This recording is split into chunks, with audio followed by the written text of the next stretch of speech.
வணக்கம் நேயர்களே. ஐரோப்பிய செய்திகளின் இரவு நேர செய்திகள். முதலில் தலைப்புச் செய்திகள். போலந்து நாட்டுக்குள் ரஷ்ய ட்ரோன்கள், பதிலடி கொடுக்க நேட்டோ அமைப்பை உக்ரைன் வலியுறுத்தல். பிரான்சில் நோயாளிகளின் தனிப்பட்ட தகவல்களை குறிவைக்கும் சைபர் தாக்குதல். சுவிஸில் கிளாரஸில் கத்தோலிக்க திருச்சபையில் வெளிநாட்டினரும் வாக்களிக்கலாம். இராணுவ சேவையை தவிர்க்க ஆலோசனை மையங்களை நாடும் ஜெர்மன் இளைஞர்கள். இஸ்ரேல் மீது பல அடுக்கு தடை, பாலஸ்தீனத்துக்கு ஆதரவாக களமிறங்கிய ஸ்பெயின். ரஷ்ய தாக்குதலில் 24 ஓய்வூதியதாரர்கள் உயிரிழப்பு. செக் குடியரசின் நெடுஞ்சாலைகளில் பந்தய காரை பலமுறை ஓட்டிச் சென்றவரை அந்நாட்டு காவல்துறை கைது செய்துள்ளது. உக்ரைன் மீது ரஷ்யா ஏவுகணை தாக்குதல், 20 பேர் பலி. இனி விரிவான செய்திகள். போலந்து நாட்டுக்குள் ரஷ்ய ட்ரோன்கள், பதிலடி கொடுக்க நேட்டோ அமைப்பை உக்ரைன் வலியுறுத்தல். போலந்து நாட்டுக்குள் ரஷ்யாவின் ட்ரோன்கள் ஊடுருவியதால் ரஷ்யாவின் மீது நடவடிக்கை எடுக்க நேட்டோ அமைப்புக்கு போலந்தும் உக்ரைனும் வலியுறுத்தியுள்ளது. ரஷ்யா உக்ரைன் இடையே 3 ஆண்டுகளுக்கு மேலாக நீண்டு வரும் போரை நிறுத்த அமெரிக்கா உள்பட பல்வேறு நாடுகளும் தொடர்ந்து வலியுறுத்தி வருகின்றன. இருப்பினும் உக்ரைன் மீதான தாக்குதலை ரஷ்யா நிறுத்துவதாக இல்லை. இந்த நிலையில் உக்ரைன் மீது தாக்குதல் நடத்திய சில ஆளில்லா ட்ரோன்கள் போலந்து நாட்டுக்குள் ஊடுருவின. இதனை அடுத்து ரஷ்யாவின் ட்ரோன்களை போலந்து ராணுவம் சுட்டு வீழ்த்தியது. நேட்டோ அமைப்பில் உறுப்பினராக இருக்கும் எந்தவொரு நாட்டின் மீதான தாக்குதலோ போர் நடவடிக்கையோ ஒட்டுமொத்த நேட்டோ அமைப்பின் மீதான செயல்பாடாக கருதப்படும். இந்த நிலையில் ரஷ்யாவுக்கு உரிய பதிலடி கொடுக்க வேண்டும் என்று போலந்தும் உக்ரைனும் நேட்டோ அமைப்பை வலியுறுத்தியுள்ளன. போலந்து நாட்டுக்குள் ரஷ்யாவின் ட்ரோன்கள் ஊடுருவியது ஐரோப்பிய நாடுகளிடையே அச்சத்தை ஏற்படுத்தியுள்ளது. பிரான்சில் நோயாளிகளின் தனிப்பட்ட தகவல்களை குறிவைக்கும் சைபர் தாக்குதல். பிரான்ஸ் பிராந்தியங்களில் கடந்த வார இறுதியில் சைபர் தாக்குதல் நடந்து நோயாளிகளின் அடையாள தகவல்கள், பெயர், வயது, மின்னஞ்சல், தொலைபேசி எண் கசிந்துவிட்டதாக பிராந்திய சுகாதார முகமைகள் அறிவித்துள்ளன. மருத்துவ கோப்புகளின் உள்ளடக்கம் பாதிக்கப்படவில்லை. இந்த தாக்குதல் மருத்துவ நிபுணர்களின் அடையாளங்களை தவறாக பயன்படுத்தி அவர்களது கணக்குகள் மூலம் சர்வர்களுக்குள் புகுந்ததன் விளைவாக ஏற்பட்டுள்ளது. தாக்கப்பட்ட கணக்குகள் முடக்கப்பட்டு உரிமையாளர்களுக்கு தகவல் வழங்கப்பட்டுள்ளது. மருத்துவமனைகளின் செயல்பாடுகள் எந்தவிதமான பாதிப்பும் இல்லாமல் இயல்பாக நடைபெற்று வருகின்றன. நோயாளிகள் ஃபிஷிங் என்ற வஞ்சக முயற்சிக்கு இலக்காக மாறக்கூடும் என்பதால் எச்சரிக்கையாக இருக்க அறிவுறுத்தப்பட்டுள்ளது. சுவிஸில் கிளாரஸில் கத்தோலிக்க திருச்சபையில் வெளிநாட்டினரும் வாக்களிக்கலாம். எதிர்காலத்தில் கிளாரஸ் மாகாணத்தில் உள்ள கத்தோலிக்க திருச்சபையில் வெளிநாட்டினரும் வாக்களிக்க உரிமை பெறுவார்கள். கிளாரஸ் மாகாணத்தில் உள்ள ரோமன் கத்தோலிக்க திருச்சபைகள் சங்கம் அனைத்து திருச்சபைகளிலும் மண்டல தேவாலய மட்டத்திலும் வெளிநாட்டினருக்கு வாக்களிக்கும் உரிமையை அறிமுகப்படுத்த விரும்புகிறது. 2025 வசந்த காலத்தில் அதன் திருச்சபை கூட்டங்களில் தொடர்புடைய அரசியலமைப்பு திருத்தத்தை அது அங்கீகரித்தது என கிளாரஸ் மாகாண செய்திக்குறிப்பில் குறிப்பிடப்பட்டுள்ளது. மாநில அரசியலமைப்பின்படி பொது சட்டத்தின் கீழ் அங்கீகரிக்கப்பட்ட மத சமூகங்களின் அரசியலமைப்புகளுக்கு பிராந்திய கவுன்சிலின் ஒப்புதல் தேவை.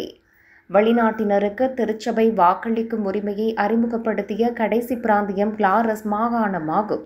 எந்தவொரு கூட்டாட்சி அல்லது மண்டல சட்டமும் மீறப்படாவிட்டால் அனுமதி வழங்கப்படும். ஏற்றுக்கொள்ளப்பட்ட விதிமுறை கூட்டாட்சி அல்லது மண்டல சட்டத்தை மீறும் என்பதற்கு எந்த ஆதாரமும் இல்லை என்று கிளாரஸ் கண்டோன் தெரிவித்துள்ளது. கத்தோலிக்க திருச்சபையில் வெளிநாட்டினருக்கு வாக்களிக்கும் உரிமையை இன்னும் அறிமுகப்படுத்தாத கடைசி பிராந்தியம் கிளாரஸ் ஆகும். இராணுவ சேவையை தவிர்க்க ஆலோசனை மையங்களை நாடும் ஜெர்மன் இளைஞர்கள். ஜெர்மன் அரசு தனது இராணுவத்தை பலப்படுத்துவதற்கான முயற்சிகளை துவக்கியுள்ள நிலையில் இராணுவ சேவையை தவிர்ப்பது எப்படி என்பது குறித்து அறிவதற்காக ஜெர்மன் இளைஞர்கள் ஆலோசனை மையங்களை நாடி வருகின்றனர். இராணுவ சேவை கட்டாயமாக்கப்பட்டால் தங்கள் பிள்ளைகள் உக்ரைனுக்கு போருக்கு செல்ல வேண்டி இருக்குமே என அஞ்சும் பெற்றோர்கள் பலரும் இராணுவ சேவையை தவிர்ப்பது எப்படி என்பது குறித்து அறிவதற்காக ஆலோசனை மையங்களை நாடி வருகிறார்களாம். சிலர் தாங்கள் கல்வி கற்று முடித்ததும் நீங்கள் இதைத்தான் செய்ய வேண்டும் என அரசாங்கம் அவர்களுக்கு சொல்லுவதை இளைஞர்கள் விரும்பவில்லை என்கிறார்கள். வேறு சிலரோ பல மில்லியன் இளைஞர்களின் வாழ்வின் மீது தாக்கத்தை ஏற்படுத்தும் ஒரு முடிவை எடுக்கும் முன் அரசு அவர்களையும் கலந்தாலோசிக்க வேண்டும் என்கிறார்கள். இஸ்ரேல் மீது பல அடுக்கு தடை, பாலஸ்தீனத்துக்கு ஆதரவாக களமிறங்கிய ஸ்பெயின். பாலஸ்தீனத்துக்கு ஆதரவாக இஸ்ரேலுக்கு அழுத்தம் ஏற்படுத்தும் வகையில் ஸ்பெயின் திங்கட்கிழமை புதிய நடவடிக்கைகளை அறிவித்துள்ளது. இது தொடர்பாக ஸ்பெயின் பிரதமர் பெட்ரோ சான்சஸ் வெளியிட்ட காணொலி அறிக்கையில், இனி இஸ்ரேலிய ராணுவத்துக்கு எரிபொருள் ஏற்றி செல்லும் எந்த கப்பல்களும் தங்கள் நாட்டு துறைமுகத்தில் நுழைய அனுமதி இல்லை என அறிவித்துள்ளார். அத்துடன் இஸ்ரேலுக்கு ஆயுதங்களை கொண்டு செல்லும் எந்தவொரு விமானமும் தங்களின் வான்பரப்பை பயன்படுத்தக்கூடாது எனவும் ஸ்பெயின் பிரதமர் குறிப்பிட்டுள்ளார். மேலும் மேற்கு கரை பகுதியில் உள்ள ஆக்கிரமிக்கப்பட்ட இஸ்ரேலிய குடியேற்றங்களிலிருந்து இறக்குமதி செய்யப்படும் பொருட்களுக்கும் தடை விதிப்பதாக தெரிவித்துள்ளார். அதே சமயம் காசாவில் நடைபெறும் மனித உரிமை மீறல்கள் மற்றும் போர்க்குற்றங்கள் ஆகியவற்றில் நேரடியாக ஈடுபடுபவர்கள் யாராக இருந்தாலும் ஸ்பெயினுக்குள் நுழைய அனுமதி இல்லை எனவும் சான்சஸ் தெரிவித்துள்ளார். ரஷ்ய தாக்குதலில் 24 ஓய்வூதியதாரர்கள் உயிரிழப்பு. உக்ரைனில் ரஷ்யா நடத்திய வான்வழி தாக்குதலில் ஓய்வூதியம் வாங்குவதற்காக காத்திருந்த 24 பேர் உயிரிழந்தனர். அந்த நாட்டின் போர் முனைக்கு அருகே உள்ள யாரோவா நகரில் இந்த தாக்குதல் செவ்வாய்க்கிழமை நடத்தப்பட்டது. இதுகுறித்து உக்ரைன் உள்துறை அமைச்சகம் வெளியிட்டுள்ள அறிக்கையில், வழிகாட்டு குண்டு மூலம் இந்த தாக்குதல் நடத்தப்பட்டதாக தெரிவிக்கப்பட்டுள்ளது.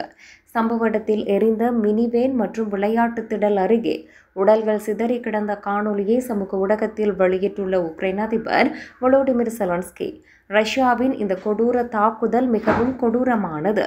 சாதாரணமான மக்கள் மீது, அதுவும் அவர்கள் ஓய்வூதியம் வாங்கிக் கொண்டிருக்கும் போது இந்த தாக்குதல் நடத்தப்பட்டுள்ளது என குற்றம் சாட்டினார்.